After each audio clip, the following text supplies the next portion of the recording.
বিধানসভা নির্বাচনে পশ্চিমবঙ্গের ১৫ বছরের ক্ষমতা হাতছাড়া হতেই তাসের ঘরের মতো করে দুমড়ে মুচড়ে ভেঙে পড়ল মমতা বন্দ্যোপাধ্যায়ের দল তৃণমূল কংগ্রেস। ১৮তম বিধানসভায় বিরোধী দলনেতা হিসেবে নিজের পছন্দের কাউকে বসাতেও ব্যর্থ হলেন মমতা। এরই মধ্যে বিরোধী দলনেতার নাটাই নিজের করে নিয়েছেন বহিষ্কৃত তৃণমূল নেতা ঋতব্রত বন্দ্যোপাধ্যায়। দল ভেঙে দুটুকরো হতেই এরই মধ্যে সব সাংগঠনিক পদ বিলুপ্ত করা হয়েছে। মমতার আলোচিত ভাইপো অভিষেক বন্দ্যোপাধ্যায় এখন তৃণমূলের সাধারণ সদস্য।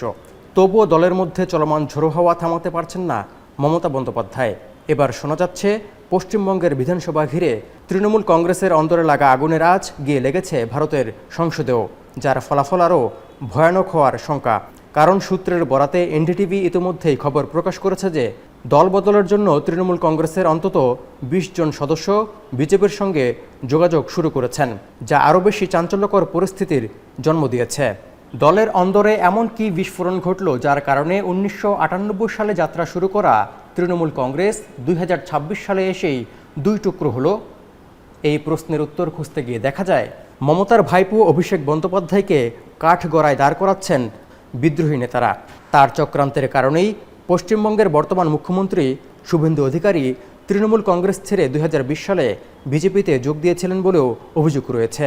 এছাড়া এবার বিজেপি তৃণমূল কংগ্রেসকে হারানোর পেছনে অভিষেক ও তার অনুসারীদের সীমাহীন দুর্নীতি ও অনিয়ম অন্যতম বড় কারণ ছিল বলেও বিক্ষুব্ধ নেতারা দাবি করছেন। কিছুদিন আগে অভিষেক সহ তৃণমূল কংগ্রেসের অনেক নেতার উপর পচা ডিম ও জুতা নিক্ষেপ করেছেন অনেক বিক্ষুব্ধ জনতা। যদিও এটি নিয়ে রয়েছে বিতর্ক, কারণ কেউ কেউ বলছেন তৃণমূলের বিদ্রোহী নেতারাই এসব কাণ্ড ঘটিয়েছেন। আবার এর জন্য বিজেপিকে দায়ী করতে দেখা গেছে মমতা বন্দ্যোপাধ্যায়কে। দল ভেঙে দুই টুকরো হওয়ার পেছনে কি শুধু এসব কারণই যথেষ্ট?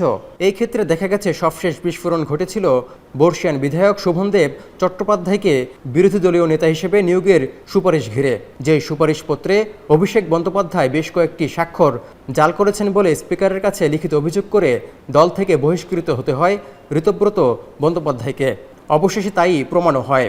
৮০ জন বিধায়কের মধ্যে ৬০ জনই ঋতব্রতকে সমর্থন দিয়ে করেছেন বিধানসভার বিরোধী দলীয় নেতা। এই অবস্থায় দলকে নতুন করে ঢেলে সাজানোর মধ্য দিয়ে খাদের কিনারা থেকে কি আদৌ টেনে তুলতে পারবেন মমতা বন্দ্যোপাধ্যায়, নাকি জোড়াফুলের ঐক্য অধরায় রয়ে যায়, তাই এখন দেখার বিষয়।